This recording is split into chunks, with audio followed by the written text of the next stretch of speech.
Greetings everybody, this is Leviathan here, and today I'm bringing you a recap on the end of Season 12 and also the conclusion to an event that we covered earlier in the season, which was the Bone Ringer exploit. As you can see on screen, this issue has fully come to conclusion now that those who benefited from the exploit have been actioned.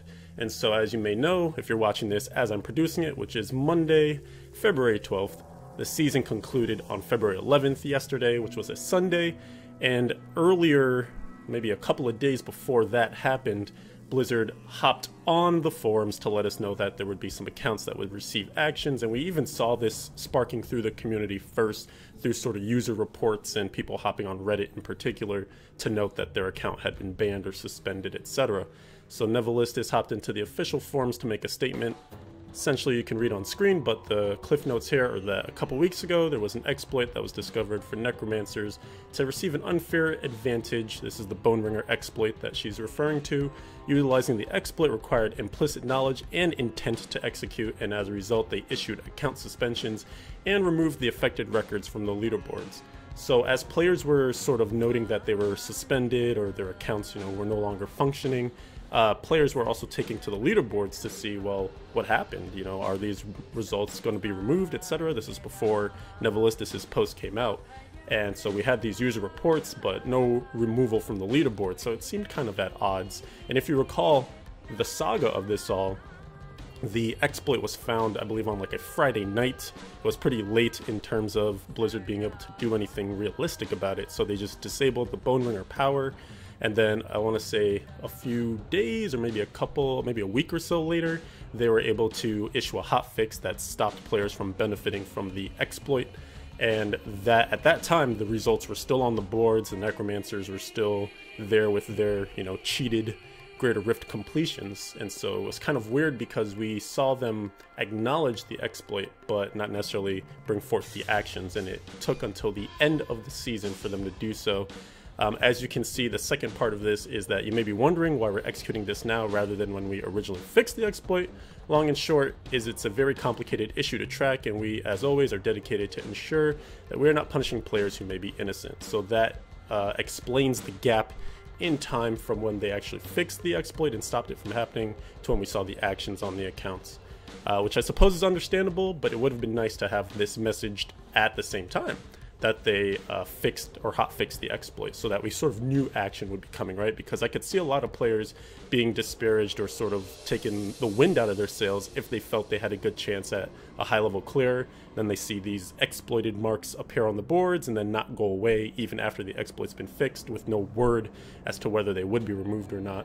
I just think a better bit of communication between whatever the developers are planning to do, or whoever it is that's taking on the cheats, and what the community can expect would be great going forward. So this gives us some hope for Season 13. They are policing things, which is great. Another thing coupled with this, we also have some, this is the Reddit post that Nevilistus put up to kind of let the community know that she had posted this official blog post.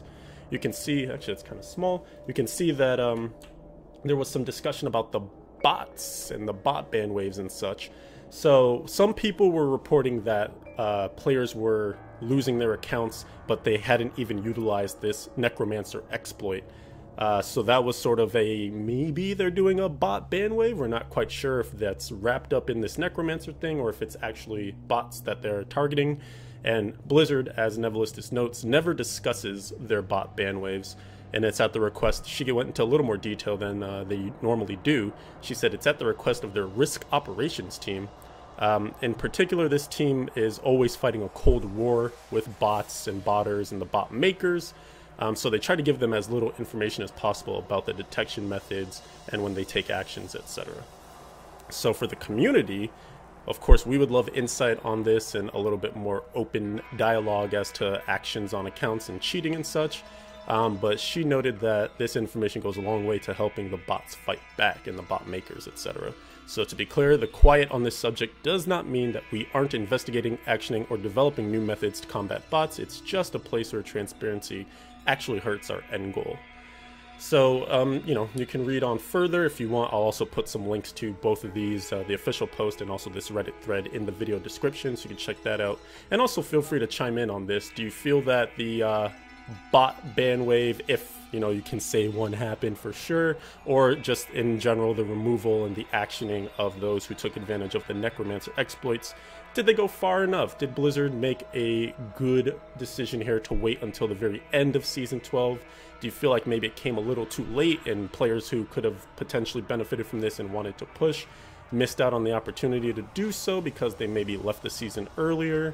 I just want to know where the community's head is at as far as how Blizzard is dealing with their anti-cheating methods, and if there's maybe some dialogue to be had on ways that we might want it to improve or change. And of course, keeping in mind, you know, the caveats that Brandy or Nevilistis has thrown out here to kind of enlighten the community on what goes on behind the scenes. There's not really too much else for me to report on this. Season 12, like I said, is done and dusted, with Season 13 coming up on February 23rd, which is a Friday, thankfully, awesomely. I will be continuing to put out a bunch of videos from here until essentially the start of the season, so if you're interested in my solo self-found league that we're planning to launch, Demon Hunter things, because that's a class I'm going to be starting out Season 13 with, and maybe generally some more videos that are kind of just interesting or useful for the seasons and whatnot, then make sure to subscribe to the channel because you don't want to miss out on any of that content that will be coming up in the coming weeks. And I'll be looking forward to talking to you guys again. Hop into those comments, let me know where your mind's at, and I'll see you in my next video. Peace out for now.